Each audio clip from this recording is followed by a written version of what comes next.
how to overcome social awkwardness.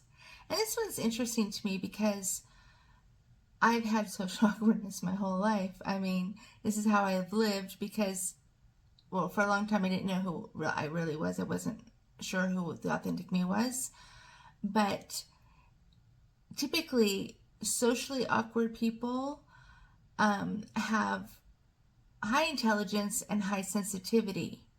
And what makes it tough is when in social settings, when you're around people, and because you have that high intelligence and you're always thinking, you're a deep thinker, but you're also sensitive at the same time, what happens is your brain goes into cognitive overdrive.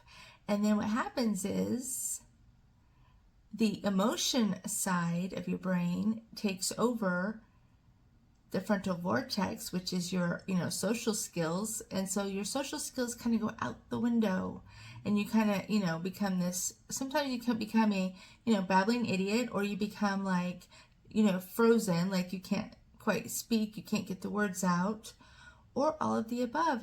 And it's a difficult thing, and it's not easy to deal with if you live it.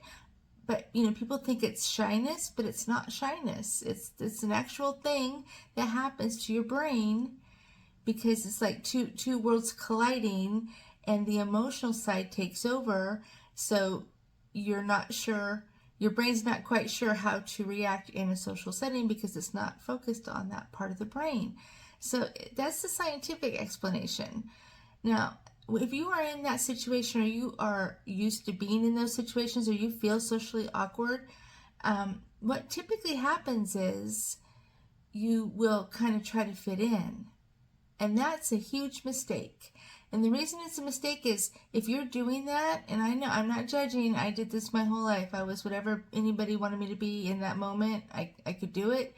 And what's happening if you're doing that is you are self-defeating, and you are, devaluing yourself, which is going to diminish your self-confidence. And people think that self-confidence is, the smooth talker, and it's really not.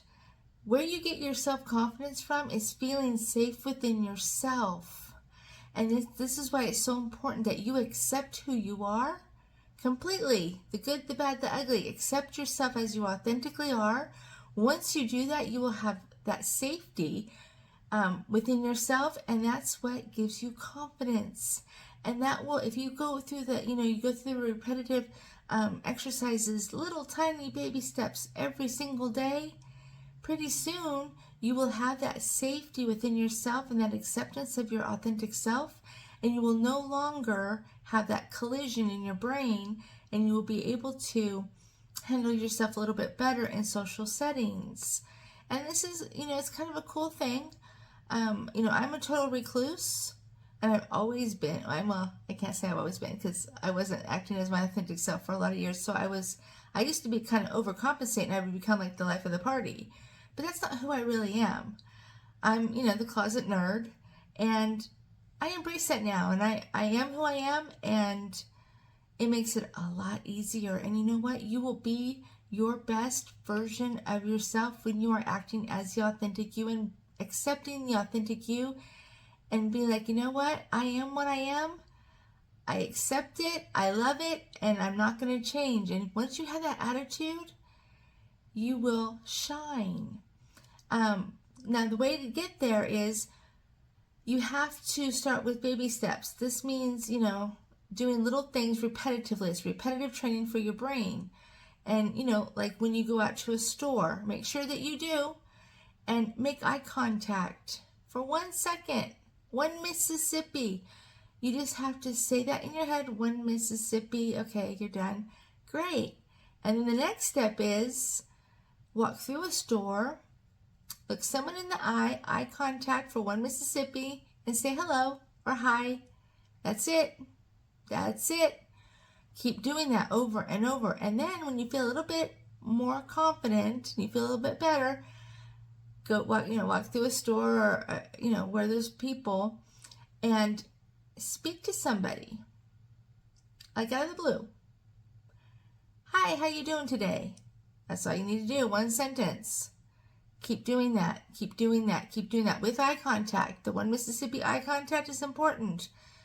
And then you will learn that you're going to be okay. And where the confidence comes from is from that safety that you feel within yourself to be yourself.